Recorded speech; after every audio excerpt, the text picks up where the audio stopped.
On my Rabbids, I think there's a couple of tunes I did 20 versions of. If you're working for somebody else, you better do what they want, and that's it. Or they're going to find somebody else. Well, Grant, I'm so excited that that you've given some time today. I know that we've had lots of scheduling conflicts. I really appreciate you making the time. I'm excited to chat with you today. I know that you and I have had like our relationship goes back, I believe, all the way. I was thinking back. I think it's been 6 years when I was in Los Angeles, and that was back when I was assisting with Penko Kuneva, and that was just such an interesting season for me. Where I know that I distinctly remember we had a chat where you had just moved to Los Angeles, and we were talking about. I remember two different things. You were talking about your game music career and how you were looking for an agent at that time, and then kind of how you've pivoted a little bit in your career adding on films. And that's something that you've always wanted to get more into. And I'd love just to kick off our conversation because I think it'd be really valuable for our audience, which is game composers who a lot of us have come from that film world. And I would just love to hear from you. How has your career changed really in the last 6 years or so? Obviously with Mario and Rabbids and picking up a lot more indie films. How have you seen your career change adding those on? I don't know really. I don't know if my career's changed that much really. I'm still doing the same stuff, that I normally do, I suppose. It's been fun doing a few indie movies. I've really enjoyed it. There's one called Shadows. I met a young director called Michael Matteo Rossi, who's kind of an up-and-coming director, and he's made quite a lot of movies. But he's that kind of one of the director I needed to meet was that guy that knew me from my video game stuff. Because a lot of the older directors don't play video games and don't know anything about them, and so it's hard to get a foot in that way. But the younger guys, I've definitely played video games. I've met quite a few now who all played stuff that I've done over the years. So Michael was that guy, and did a movie from last year called Shadows, which is not quite out yet. It's been in the festival rounds. It's like an indie. It's pretty dark, gang, drug-based thing, and it's all synthy. So it's not really like you'd recognise it was me. Yeah. And I've just got to do another one for him called The Handler, which is it's just in final edits. So it's not even ready to go music-wise. I've done the main intro sequence. That's about it. So that's fun. Me and Michael get on great. So I really enjoyed doing that. So, and I guess The King's Daughter, which is still not out, and that's that big, Pierce Brosnan, William Hurt movie that's just I did with two other composers, and it's just not out. It's been 3 years? So quite a long time now. I don't know what they're arguing about, but they're arguing about something. It's got the female lead is called Kea Scodelario, and was the female lead in Maze Runner, and also she's a female lead in The Last Pirates of the Caribbean. She's pretty famous in the UK. She's quite a famous UK actress. Yeah. So crazy how that's not come out. It cost them $40 million. How on earth it isn't coming out, I don't know. So it's a big budget thing. It's all filmed at Palace of Versailles in Paris. It's like nothing was spared, Crazy. I did that movie for Michael Cawood. Michael Cawood was one of the guys that worked at Rare when I was there back in the day.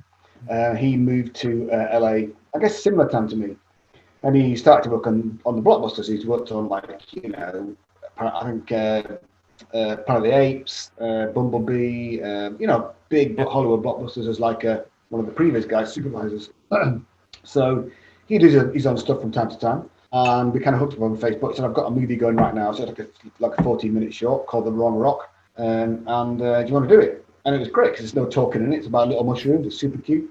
And it's Pixar quality. It's amazing. It looks absolutely fantastic because Mike's worked at that level, So that's on YouTube. So I recommend anybody should watch that. I mean, I always say to people, if you watch that movie, it'll brighten your day when you finish it. It's a really nice story.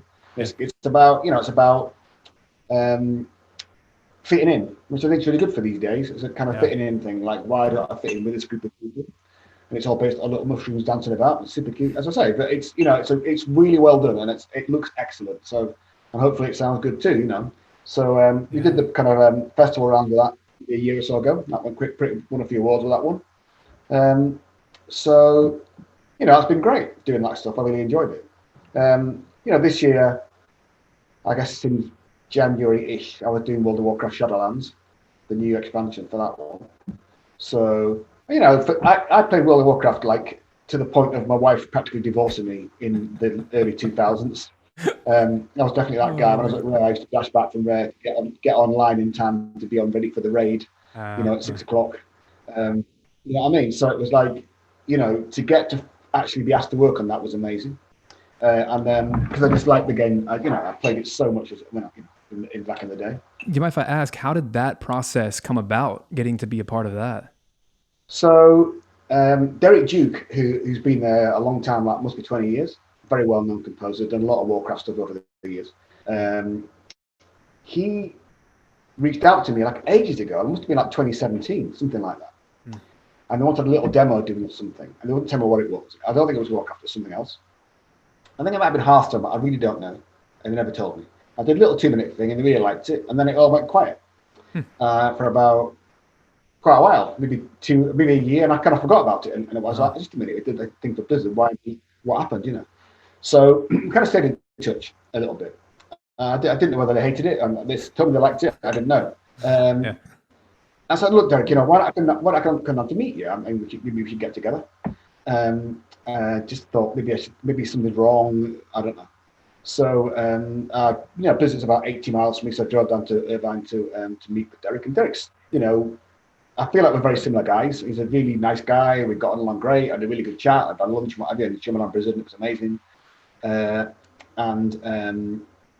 that was that. And then stayed in touch again, and he said, "Oh, Grant, your name's popped up in conversation about something. I think this time it's going to happen." I was like, "Oh, right, it's good." So a little bit of time went past, and it turned out it was World of Warcraft. I didn't know. And I was super flattered to get asked, because they always have such great composers on World of Warcraft. They've used a lot of guys over the years, and they're always a lot of good guys. They always seem to be changing too. Like they're always adding new composers over the years. Yeah, I think. Yeah, the critics said they feel like it's their secret sauce, that they keep changing guys and stuff, and using teams of composers rather than one or two.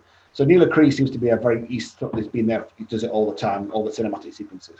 And the in-house guys like Glenn Stafford have been there a long time and just do it all the time. But I think they always contract out to a few guys like me. Now, when it comes round. So, that was super flattering to do that. And Derek seemed to be thinking that they wanted to make the World of Warcraft theme stick more this time round. I think they felt that everybody kind of remembered the cutscene themes, but no one remembered the themes in the game. So they kept asking me for more, strong thematic material. And I was kind of surprised, because I didn't expect it to be that, because I don't remember. I remember the themes back in the day, but I don't remember them being really, proper tuney. It's hard to describe it. So I was quite surprised at that. So they kept saying, proper themes. We can use it all over the place. So yes, that was great. So I probably did about, 15, 20 minutes of music for them, I think, something like that. It was Neil Cree did all the cutscenes. It was David Arkenstone, who's a very well-known composer, and Glenn Stafford, of course, and I'm blanking on the other name. I can't think who it is. It's me, David. No, it's four. Yeah, me, Neil Cree, David Arkenstone, Glenn Stafford, and then additional music from other guys like Jeff Lefkowitz, I think his name's pronounced. Is it Jeff? Can I tell you what? My memory's getting terrible. Jake Lefkowitz, and he's a Blizzard employee, and he took some of that stuff and rearranged it, and so he's got additional music credit. But he did some of the arrangements are absolutely fantastic, better than I did in the first place. So he did a really good job of that. So that's just coming out now. So yeah, and I haven't written anything dark like that really since, I guess, Kings of Amalur. So that was a little bit, nice to get back to that kind of style of music. And I like writing that big kind of dark, epic, hoardy stuff. I like doing it. I just don't get to do it very often. So no, I was super honored that they asked me to do it. Yeah, I have a question on that. So since having an agent over these last 5 or 6 years, have you found that you are being branded as a melodic, thematic composer? Because I definitely view you as that. I think you do as well. You love to write big themes. You think that that's how you're being projected? Back in the day, the agents are much more proactive at promoting you. I think they're actively trying to get you out there all the time. I think agents' jobs change a lot these days. I think managers may do that, I feel like agents more like they're the contract guys. So when it comes to contract time, they'll get the contract, legal department look over it, they'll look after you, make sure there's nothing in the contract. I think that's their primary task.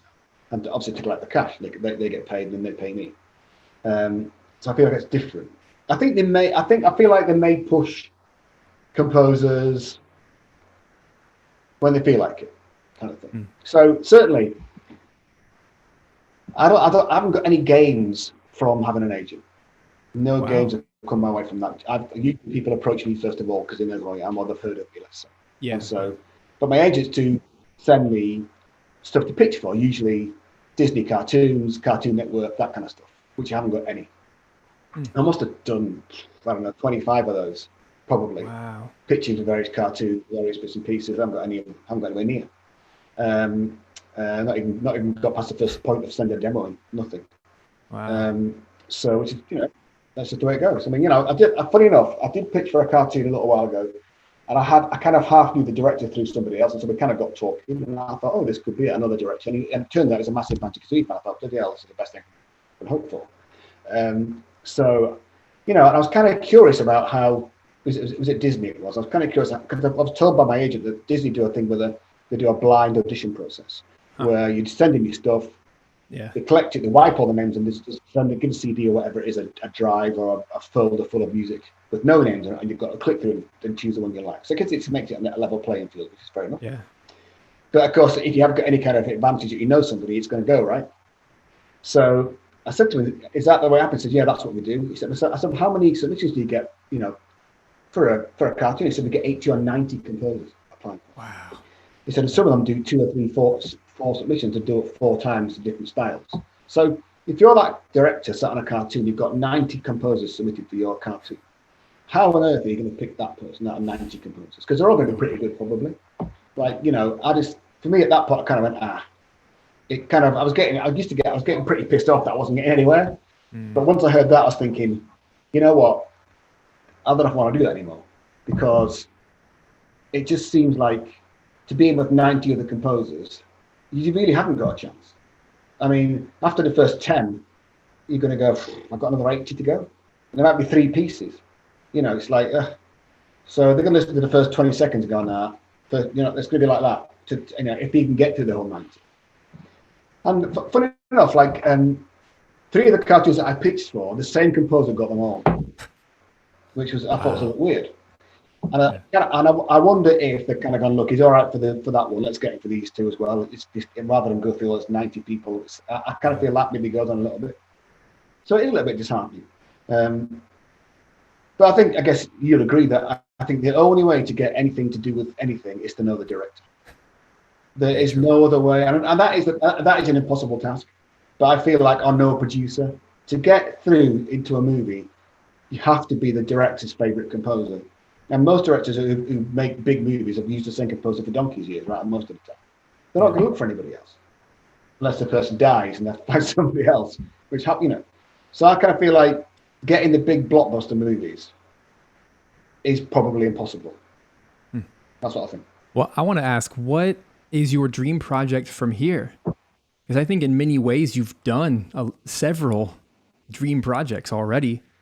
Games and potentially film down the line. What's your big goal from here? I've been lucky, in the games wise, no doubt about it.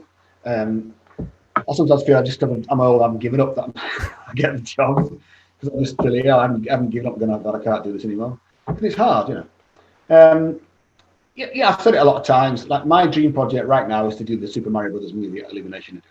That's what I'd like to do. That would be amazing. They're a full. And I keep thinking, maybe the fact that I'm the first Western composer, the only Western composer to work on Mario, I think, at the moment, with Mario Rabbids. So. And I was the only Western, to get into Smash Brothers, I think, at the time. So, and I know Nintendo like me.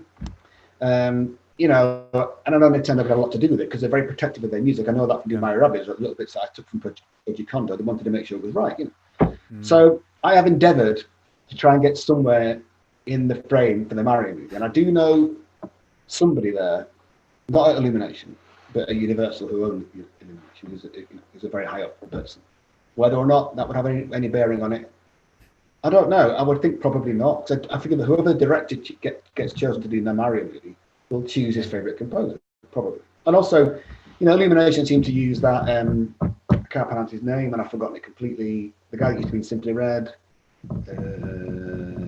Hector Piera. I can't pronounce it. Okay. He's done the Minions and all that stuff, and I think he's done a lot of them. So I would imagine he'll probably do it because he's done a lot of Illumination stuff. And so I'm trying my best to try and somehow get in that frame, even just get the chance to demo for it. If I got nowhere, fair enough. But give me a shot to demo for it. I really feel like I could do a good job of that, and that because I've done Mario once already. I feel like I know what I'm doing. So that's my dream right now.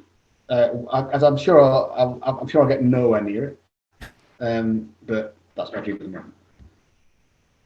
I love it though. You got to dream. You got to go for that. Let's change subjects for a minute because I think you have a really unique perspective on music business and the game music business because you've been in this for a long time and it's changed so much in years since, especially even just since online, since the internet. So I wanted to ask if you can tell me how many years have you been a freelancer versus working at Rare? Is it about even at this point? So I was Rare 95 to 2008. And then I was Big Huge Game 2008 to 2012. And then I kind of went freelance after that. So I guess 8 years.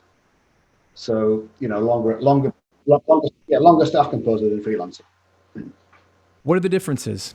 And do you prefer one over the other? So I do prefer being freelancer. Obviously, it's scarier because you could have a crap year or crap. It's completely possible. It can all go down the toilet. It can happen. I've seen plenty of composers who've done very well just be dry for like 2-3 years. But I do like freelancing because, well, I guess this from writing that book, right? I get to see my family more because I'm sat at home all more. I get to see the kids more, so I'm at home more. When I was driving into LA and stuff like that. Or doing something like that, or into the city. Sorry, you get the traveling time. You miss them going to bed when they're young, right? So I do feel like I missed a bit of my kids.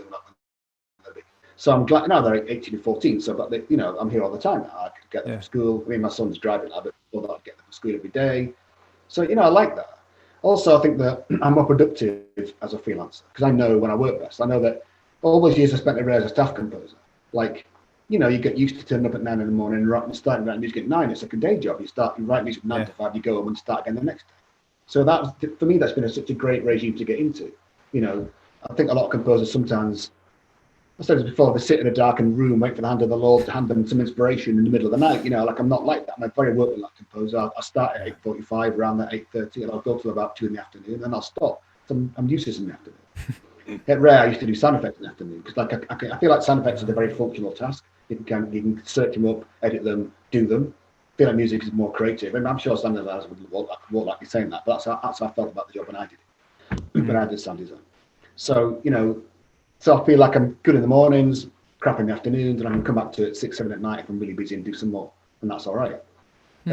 So I like that setting my own hours, and I know when I work best, So I feel like I'm more productive. I've certainly done more games. If you're sat at a company, you can be sat in a game for 2-3 years on one game. Where as a freelancer, you can be able to do multiple games and it keeps it fresh. So I do prefer being a freelancer, but there's always a chance that you can just go completely out of fashion and not be relevant anymore. It's completely possible. I've been lucky so far, but tomorrow could change, right? So you don't know, do you? One of the conversations we've had is regarding royalties and rights. Obviously, in the film world, that's a big part of income is coming from royalties over time through a PRO. But with games, it's almost always buyouts. It's almost always work for hire contracts. And something that I'm trying to fight more for, and for composers in this audience, is to have open conversations, specifically with indie developers, to try and negotiate contracts that are more in your favor. Because buyouts, it's usually, as you know, it's a high upfront fee, but then there's nothing on the back end. So something I'm really trying to help people do more is to get some percentage of the rights and from the sales and soundtracks. So I know that we've talked about specifically if you want to share any of the specific titles that you have been able to get royalties on, I'm just curious about what percentage has that worked out for you and how have those come about? Because I feel like that's an enormous income opportunity in the long run, because we never know how popular a game is going to be. And I think in your case specifically, you've worked on a lot of smash hits that you never thought were going to take off the way that they did. And can you imagine if you had those royalties? So I'm just curious if you can speak on that, be helpful. Yeah, I think the film world, like, I've done a couple of movies and I managed to keep the publishing on the movies, that kind of thing. And I do feel like that model's changing, because your streaming companies like Netflix are unwilling to give residuals out now. They don't want to do that. Yeah. So they want to do an upfront fee like games and go, you're not getting anything at the back end. So I feel that model's changing. So that I think whilst you've still got that kind of cable TV existing, that's shitloads of money, right? It's a lot of money. All these guys that do the TV shows make an absolute fuck, no doubt about it. But as it switches to stream only, which I think it'll eventually end up, the cable companies are going to go away probably at some point, I don't know when. That's going to impact the TV guys a lot, because they're not going to get that back end that they used to get. So that's going to change for them, I think. I think indie company wise, only indie games that I've done, I did Desktop Dungeons with Danny Aronofsky, and like a lot of the games that Danny did before he became Danny's now staff composer with the guys that did Crypt of the Necrodancer. But a lot of the games he did before, Danny would take no upfront fee, he would take a back end royalty. So he would never anything upfront at all, just take a royalty. So he'd take a risk, right? But Danny was lucky, he did like Band of Isaac, Super Meat Boy, these games, these games made So so he did that. I know Jimmy Hinson did that as well. A lot of time, just take a back end royalty, no upfront fee. And when we did Desktop Dungeons, me and Danny took a back end royalty. I think it was 10%. I think from the game. That's from total sales of the game, not just soundtrack from the game. And we split it 5% each. I think something like that. That one we did together. When it came to doing Platonic Ukulele, the first one, I got a fee like a normal game's per minute rate fee, that we negotiated that I would get a royalty from the soundtrack. I forget the figures, but it's something like we split the soundtrack 50-50 between Platonic and me, and then there was me and Dave Wise and Stephen Burke, and we split the 60% between us pro rata, who got the most music, got the most percent, something like that. Yeah. So I get a little bit off that, and I did get a small royalty from Rabbids for the soundtrack, not very big, and an upfront fee. So that I think that some companies are willing to give you a little bit on the soundtrack sales, but I think it would be unlikely AAA would ever give you anything from the game sales. I doubt it. I'd never forget. I think you get something from the soundtrack maybe, but I doubt you get it from the game. I mean, like for me, like I'm right in the middle. Well, getting to the end of doing my own Banjo-Kazooie remix from the game. I've got like 8 tracks done, something like that. Because I think it's the bona fide only way I'm going to make any money out of Banjo-Kazooie, apart from getting paid at Rare when I got royalties at Rare. It was a big royalty at Rare at the time. A lot of us made a lot of money out of that. But the only way I'm going to make any money out of Banjo-Kazooie itself, the soundtrack, is to physically remix it, whatever I do with it, stick it out through material collectors, something like that. Yeah. Or even do it myself. And I have to be careful, because a lot of people stick out Banjo-Kazooie remixes and don't get challenged, but Rare are going to have their eyes on me. There's no way I could put out Banjo-Kazooie remix without doing something with them. It's not going to happen, right? Because they're going to say, hang on a minute, you can't do that, because they own it. So, I don't know if people know, but you can legally do a remix of music, and you have to send the company a notice of intent, which says I'm about to do a remix. I'm going to put a remix to this piece of music that you own, and it's mandatory. They can't block it, and you pay them. I think it's 10 cents a royalty per track. I think that's what it is. That's the thing. Anybody can do it. So that's where I'm at right now. Whether or not anybody will buy a remix, I don't know. I think Banjo-Kazooie's been remixed a lot of times now, but I kind of feel like I've talked about it for years doing it, and as I say, I've really found it hard. I write music easily, generally. I can get on with it. You get on with it and beaver away at it. But remixing my own stuff, I found it really hard. I haven't enjoyed doing it really. It's been hard work. I don't know why. It's odd. Like when I was remixing Koji Kondo stuff for my Rabbids, taking these themes and changing them around. Great fun. Loved it. Just found doing my own stuff hard. I don't know why. That was a long time ago, and you're in a very different headspace now, and your skills have improved. Anyway, so as I said, I'm nearly halfway. I'm nearly finished. So I've talked to Sebastian, Wolf about putting out the material. Yeah. And I have considered putting it out myself, just sticking it on Bandcamp and sending Rare the notes of intent. I know I can do that myself if I want to. And Jules, Conroy's going to be on it. Family Jules, he's going to have a couple of tracks in there as well. Yeah. Guitar stuff. So royalty-wise, like, I don't know if. I think the only place you're going to get a decent royalty is from indie people. You're not going to get it at AAAs. I don't think. Not from the game itself. I think, and also the indies, I think you have to go, I'll do it completely for free, but I want 10% of the game. And I think that's the only way you're going to get. I think indies might pay a bit up front. I've never had up front from India, I think, apart from Platonic. And then try and negotiate some kind of sound royalty. Because I feel like you get an upfront fee from an indie company, they're not going to give you any kind of game royalty. They might give you a soundtrack.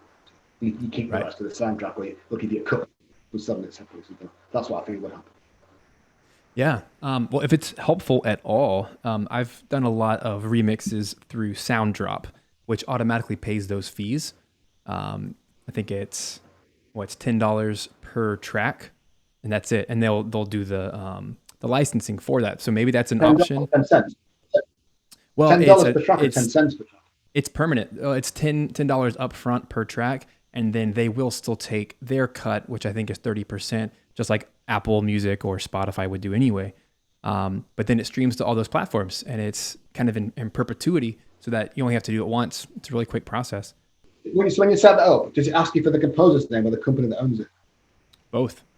And it makes you put a percentage of, like, if you own it, obviously as the composer, you don't have to pay anything. But it's a very streamlined process. And that's actually where, that's where Sebastian came from with Louder. And then they changed their name to SoundDrop. I always found that a bit weird because I'm the composer, but I don't own the music. Yeah. So, would I just put Rare down? I'm not put myself down. Yeah.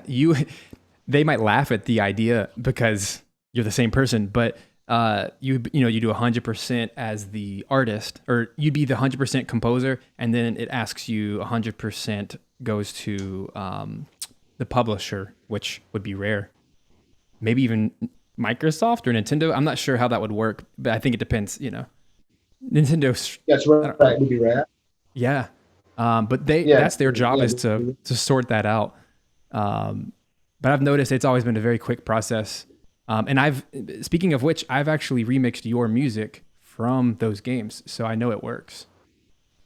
So that might be a good solution. Have you made any money out of it? Is it all right? You made any money out of it or not? Yeah. Right. So I've used DistroKid to get stuff up on Spotify. Yeah. But people seem to hate DistroKid. Yeah, because it was previously Louder. They actually started, and that's why I mentioned Sebastian, because it was initially video game composers who wanted to figure out how to streamline the licensing. And that really was what kickstarted what, Materia Collective has become. But they wanted to figure out what's the easiest way for someone to pay this one fee up front, and then they'll license it automatically. Because everything you're saying is true, that they have to pay a certain amount. They have to notify them. But yeah, it's a very streamlined process. So you pay $10 to Louder, but to SoundDrop per track, right? Correct. You do. Yep. And then they'll get the 30%. That gives you a lifetime license for that, right? That's what that does. Yeah. It's incredible. And then as they sell it, they pay the license. They take 30%, and out of that 30%, they pay Rare and whoever else needs paying. Exactly. And you get the 70%. Right. They would pay the owner. Let me see if I get this right. I think they automatically get their 30%, and then of the remaining 70, they would split it 50-50, I think. Oh, right. That way the original artist and you are getting half. So obviously you're going to make less than as the original owner, but still, I think having your name on your own music from decades ago is going to go a lot. It's going to go pretty far. So I'm in support of this, and I'll help you however I can. No. Yeah, I mean, like, I also thought if I just sent Rare the NIA, that's been 10 anyway, myself, right? Yeah. Then I could put up a bank and keep all the money and just send Rare 10 cents a track. Because that's the royalty rate, right? Yeah. But do you want to do that? But that's such a headache, Well, you know? I don't think I know, but I don't think it's a massive deal. And I feel like I have had a few NOIs sent to me from ASCAP that have come from somebody who remixed Sparrow Mountain. I can't remember the guy's name. So they thought that I owned it, and I don't. And so that's all they did. They just sent it to ASCAP because they didn't know where I lived, and ASCAP sent it to me. Yeah. So that's got me thinking. It's just a case of I've just got to send Rare that mandatory, and then they can't stop me doing it. Like, it's mandatory, right? So I can remix anything that they produce. I can remix as long as I pay them 10 cents a track royalty. Right. So I don't know. I just seem like, because I'm a Scotsman, I'm greedy and tight. So the most money I can retain myself would be the best. So if I can be asked to do it, it might be worth my time just sending Rare the NOI, and then just putting that on Bandcamp and see what happens. My only argument to that is then you'd have to track every stream forever. And that sounds like a lot of work. And then you have to pay them every... automatically. It's got... but is it per stream or is it per purchase? Either. Oh, obviously Bandcamp is only purchases. So yeah, that'd be a lot easier to track. But I'm just thinking if you wanted to stream those remixes, then it would automatically be on all the platforms and they would just take the cut. And I don't like keeping track of those things. Yeah. Well, no one might want to play it. It might not ever get streamed. I mean, I suppose if I put it onto DistroKid, I could be on Spotify everywhere. I have to pay him, like you say, everything I get from. That's what I think is so interesting, though, is because Sounddrop is DistroKid, but it automatically does the licensing portion for you. So you pay that once, and then it goes to all the platforms in perpetuity. You're not having to. I used to do TuneCore, and you have to pay the license every year for remixes. Right. That's too complicated. I like to create products, send them out, and then be done with it forever and just collect royalties. No, I totally get that. Really cool thing for you, yeah. Yeah. I think that's tight. I think it's because I'm so tight. I keep thinking I'm giving away 50%. It's like, I want to keep more than that. But I feel like I didn't think about the streaming thing. I would want it to get it on. I would want to stream it for definite, as well as put it on Bandcamp to sell. Yeah. I mean, Bandcamp, you can stream from there. Yeah, but like 1% of people are using it. Everyone's on Spotify. Yeah, it's not like. Yeah, that's true. Yeah, that'd be a headache, wouldn't it? If I had to pay them from the streams. God, that'd be a nightmare. Yeah. Oh, all right. Well, I've already talked to Sebastian about it. Yeah, that's my best advice, is to go through there. I don't want to do anything fancy. I don't want any vinyl things. I just want to stick it out digitally and just make money off it, if I can. Yeah. Well, I'll send you that link later, and we'll figure that out. I think that'd be really cool for you. Yeah. Go make some money with your own work, right? You might as well. I hope so. I know, for once in my life. Well, here, let's shift gears for a minute here. This is something I like to ask all my guests. What is some of the worst game music business advice you've ever heard? Or maybe something you're seeing right now that you just, ugh. I don't know. I don't think anybody's ever really given me advice. Honestly, I don't think ever. I've never really asked anybody for any advice. I think I've just sort of been lucky and fallen into things that done all right by complete fluke. I can't think of any particularly bad advice I got given. I do think luck is a thing, but I think luck is when your hard work and your preparation meets the opportunity. So obviously you've had a lot of cool opportunities, but you took advantage of them and you always did your best with it. Can you think of any other factors that played into that? To, successful game after successful game, because it's not just one. You have a long career of really impactful titles. I just think you have to. I say to people, just say yes to everything, and I really mean that. Like, when people ask you about doing stuff, if you're the guy that goes, they just want to go right next person, next. They don't want to hear that, right? They want to hear you say yes to everything. Like, even if you don't really know what they're talking about, or you can't write the music that they want you to write, you just say yeah. And you just get on with it. And if they reject it, tough. But I think there's no point saying I don't do that, or there's no point arguing with the creative director. That's a complete stupid thing to do, because they're just going to fire you. There's 8 million billion composers out there who are all brilliant, right? And they want your job right now. If someone stood right behind me right now will take my job from me like that, right? So if I'm sort of being argumentative or not being amicable, they're going to go, this guy's too hard to deal with. Let's get somebody else. They don't want to hear that. They want to hear you go, yeah, whatever you want to do, it's going to be done on time. It'll be right. You don't have to worry about it. That's it. And they're going, great. We've got all these other things to worry about. The composer's sorted. Forget it. It's going to be great. You know what I mean? And that's the one here. The one for someone that inspires confidence. And I do feel like young composers sometimes go, well, actually, I'm the composer. You're the director. You don't know what you're talking about music. Listen to this chord sequence. It's amazing. Listen to this melody. And it doesn't matter how fantastic the chord sequence and the melody, or you think it technically is. They're just going to go, I don't like it. Sorry. Can you write it again? That, there's no point arguing about how great your music is just because you think it's technically fantastic or whatever. It's just, they just don't care. They're not interested. Like, yeah, fantastic what you said, mate, but I don't like it. Write it again. And I just go, yeah, no, and I never complain about writing. I've done on My Rabbids. I think there's a couple of tunes I did 20 versions of on My Rabbids. Right at the start of the game when we're kicking off to get the kind of style of the game, and 20 versions is a lot. I normally write 2 or 3 maybe if they ask for it, and that's pretty rare.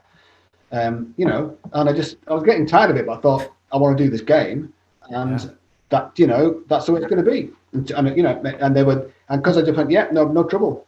I'll do it again. Don't worry. I'll change it. Like that. I just did it. So I feel like when I was at Rare, right, I was known as being a bit of a grumpy, miserable git back in the day. So I used to moan about doing things again. I used to like it. And I was a staff composer, and I was got to be more senior as I got to 12 years. And people used to go, "Oh God, here he comes again." What I mean, moaning about stuff. So I kind of got into that habit of like, I can do what I like, really. But once you be a freelancer, that just goes out the window. That ends at that point. Yeah, because you're no different to any other person, like the pool guy or the mechanic or the whatever it is. You're just the same thing, right? If you're working for somebody else, you better do what they want, and that's it. Or they're going to find somebody else. If you want to write your own stuff, go and write pop songs or metal tracks or orchestral works. Great, do it. It's great, fantastic. But the minute you hire yourself out to somebody else, you better do what they want, or because there's too many people wanting to do the job. There's too many, and not just that. There's a lot of really good composers out there. I mean, a lot. And I often think I get shocked at how good some people are. I really honestly try to avoid listening to other video game music because it just upsets me because I find people to be so much better than I am. I just think, how on earth am I going to survive in this environment? Because there's so many fantastic composers. They are way better than me. Unknown guys, not like guys that I know. Never mind that. I mean, they're all brilliant anyway. But like the people that you come across by accident, go, "Oh Christ, this guy's fantastic," or "This girl's fantastic." I'm in a position where I get to encounter literally thousands of composers and listening to a lot of them in their early stages, and I'm finding that most composers, they don't have a sonic identity. When you listen to their music, it's very generic or cliche, or they're not focused. And I think that's really what you bring to the table. And really anyone who has been doing this a while, like, we know what we're doing because we have a very specific sound.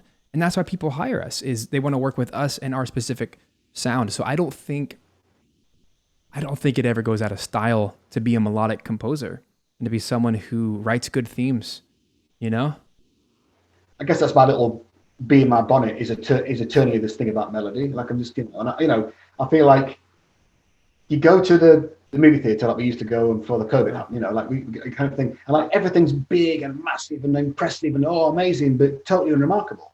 And you leave the theater with you can't remember a note of the score. And like I don't like that. Like people may love that, and that's great. But me personally, I want to come out the score, the theater, or come away from the game remembering the tunes, because then I can buy the soundtrack and it reminds me of the movie and that scene that I like, or that bit of gameplay that I like. I like that. That's how I like it. And that's why, I guess like us, we're all John Williams fans, aren't we? Because, he writes fantastic themes and you never forget them. And, or Danny Elfman or any of the guys that really know what they're doing, you don't forget that music. So you do that kind of epic thing. It's just a bit, for me, like you say, it gets very generic. You hear it a lot and you can't remember it, and it's just unremarkable, but impressive. So, and I guess for me, it's a bit like, I'd by some of the impressiveness for some tune that I can remember. Like, you know, there's that video that's kicking around YouTube where the guy in the street goes around the mic and says, "Can you sing Harry Potter? Can you sing John Williams? Sorry, can you sing Indiana Jones? Can you sing Star Wars?" And everybody can. Can you sing Spider-Man? No. Can you sing Thor? Can you sing Iron Man? Nobody can. You know, and that's a bit like the Marvel franchise it dwarfs Star Wars. It's gigantic, right? And you know, there's very few pieces of music in Marvel that you can remember, but the ones you can remember, for me, is Alan Silvestri, Avengers, because you can remember, even though it's a little short motif, you can bloody well remember that, because Alan Silvestri is a proper melodic film composer with Back to the Future and all those amazing things that you wrote that you can remember forever, right? Like, that's the difference for me, where I can kind of nearly remember Iron Man 3 a little bit, maybe. Captain America, definitely, but Captain America's, it's got a little short motif, but that's Alan Silvestri again. So, you know, I feel like there's nothing I would like more than to have massive Marvel themes that I can remember forever. It'd make my day. I'd love it. Yeah. I'd be happy, you know, happy as Larry, you know. So I miss that. But like I say, it seems to be, if it's not fashionable, I'm just old and out of fashion, and I completely accept that. Well, I find that what we were saying before, modern composers are obsessed with production. They're obsessed with I don't know. It really is. It's an obsession with how do I make it sound as good as possible, and they completely neglect the memorable part. And I think you said it well, the unremarkable part. And I think that you still do, and you very much have a very pointed, focused sound. As someone who's come from the Nintendo 64 era where everything was limited because you had to make memory choices and you had to really think through how to produce it. How has that affected the way that you write music now, that you literally have an unlimited sandbox when you open up a DAW? Are you protecting yourself against that by limiting yourself? Like how, because I hear it in your music. I'm curious, where's the connection there? What are you doing?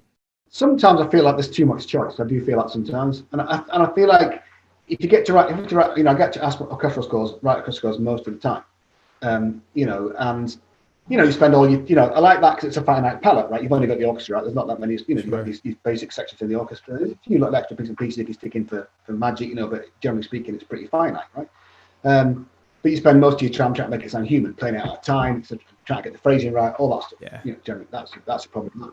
And when you do synth stuff, it's great. You can have a quantize it all. It's perfectly in time. No one cares. Fantastic. Don't worry about all that nonsense. I don't have to finesse it at all. But then you go to look for your bass sound, and you've got 8,000 bass sounds to scroll through to get. And it's like that's a bit like driving mad. It's like, oh Christ, you know, these synths you've got are just gigantic these days. Yeah. And you're scrolling through looking for the bloody bass sound. You forget when you get to sound 65, you go, no, I think I like number one. You know what I mean? It's like that's a bit that drives me mad. So I do feel like you can get lost in the minutiae of all that, about the into production part of it, and I do appreciate that. Obviously, I think that there's a lot of pressure on composers these days to do it all. You got to write it, you got to you know, mix it, you got to edit it, you got to master it, and it's got to all be done by you, right? When you're doing stuff that doesn't go to live orchestra, you know, and you know that's massive pressure that is to get to do that, and a lot when you come up against people who are listening to the music, let's say not the people in the game, but perhaps people above them, they just look for the wow factor. It's well produced and big. Yeah. Like, that's the guy. They don't know about melody. They don't care about that. And when the soundtrack comes out and it gets slated, they can't understand it. Why is no one like the soundtrack? It sounds amazing. Everyone's saying, I can't remember the tunes. You know. So I guess I'm looking at when people that hire me generally want melody or want a good set of melodies. You know. Mario Rabbids was like 2.5 hours of music, and it was nearly everything was different. There was melody every tune, you know. Like Davide Soliani is a creative director, or Roman Brio is the audio director. That's what they want. They want those memorable tunes that they can remember forever, you know. So, and that's no tall order. I think we need 2.5 hours of music is a lot, that is. And to try and come up with catchy tunes for every single piece of music is difficult. And I don't know how I do it sometimes, really. I don't know if I do it. I just try my best. But it seemed happy, you know.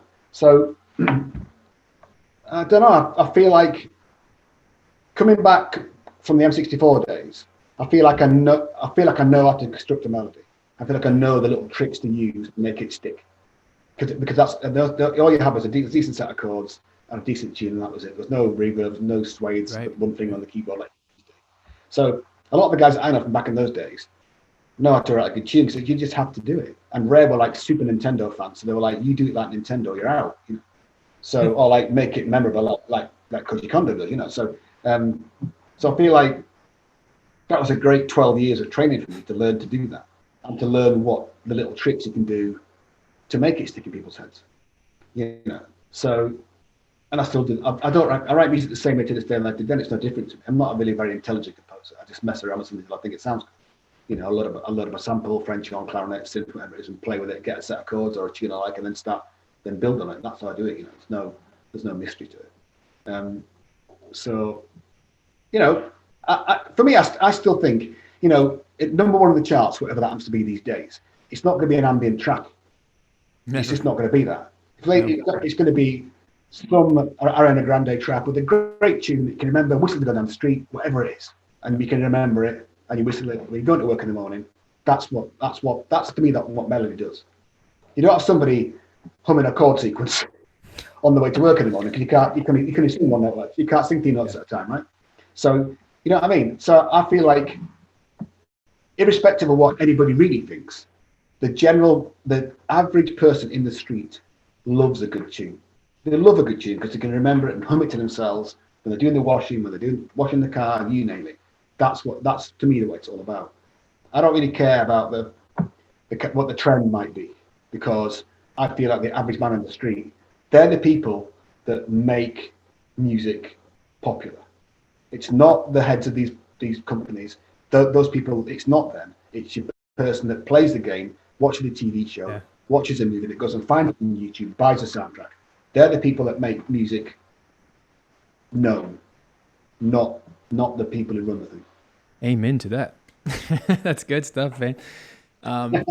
Well, for the sake of time, is there a request that you would have for my audience, or any last parting words to a group of game composers who are just trying to make a living at this? Just be bendable. Bend. Don't be stick in the mud. You know, you got to adapt. Like, you know, I don't want to learn new software, but I have to do it. You just have to, you know. And it's not always about getting the latest plugin and the latest thing, because the one you've got is probably good enough. Like a good person with like the standard stuff that comes in Pro Tools, nothing flashy, just the air stuff that comes with it, right? Can make something sound amazing, better than anybody else. You know, never mind getting all the expensive plugins. You know, it's not. You know, it's it's knowing what you're doing with it.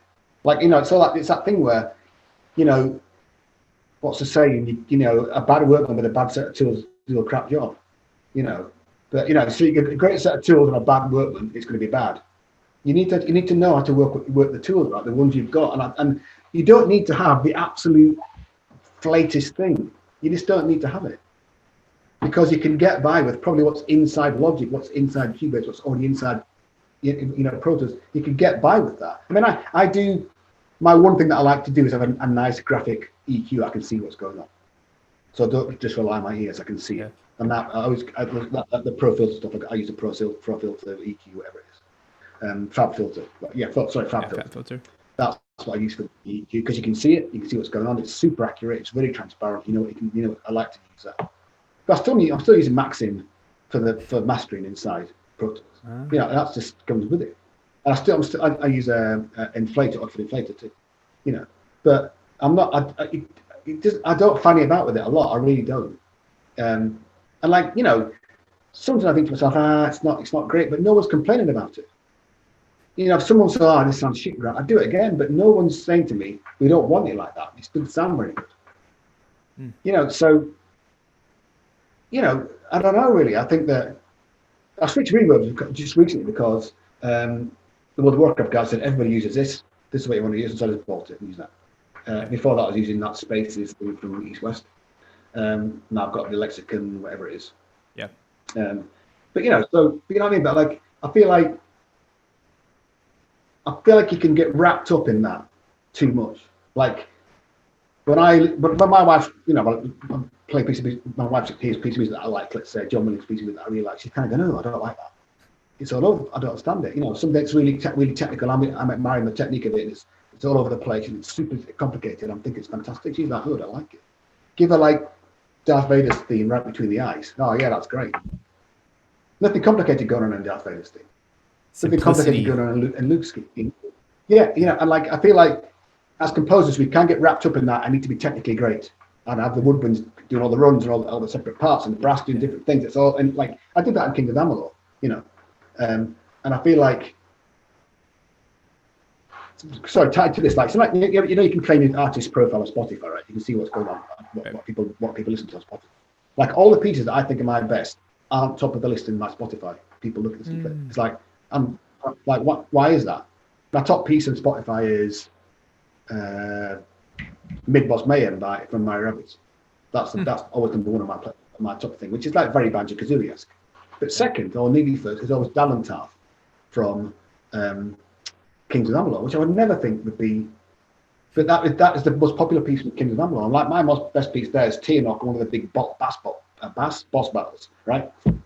They're not on there. Well, they're on there, but they're really low down. And those are the pieces that I tried hard on. They're technically all over the place. Like for me, it's a team person to manage those pieces of music, but they're not. People aren't picking them to listen to. So how about that? I think that's right across the board in composing. You can go right into minutia on all the plugins and how you do it and all this and all that kind of stuff. And equally, composing wise, you can go super technical. No one likes it because they don't understand it. They can understand the tune. A mate of mine. I'm sorry for waffling away, but a mate of mine. He's been a live sound guy for years. We've been in bands together for years. Before that, he went to work in sound companies. He's been on tour with everybody. You name it: Judas Priest, Whitesnake, Van Halen. Yeah, everybody, right? And he ended up at Clare Brothers in Nashville as their managing whatever it was. So he was talking about how he's a kind of an old school guy, right? Old SSL desks, that's what he uses, or something old and analog. He says you'll go to the new mixing guys that got compressors on every track on a live sound. He's going, we keep saying to these younger guys, you're just squashing the sound to buggery. You got to just open it up. Forget your compressors, let it breathe, like you said, and that's, I kind of feel like that is how the younger person looks at music or mixing or anything. They want to make it full of gadgets, full of stuff, and it doesn't always work. And sometimes you can squash the life out of things. I'm like any movie score isn't mastered, right? The soundtrack gets mastered, but the score in the movie doesn't, because they want the highs and the lows. You take that out of it when you squash it to death, So I think everything has its place, but I feel like that isn't the be all and end all. Like you say, it can sound fun. It might sound amazing, but there's no. You spent all your time making it sound amazing, but there's no music in it.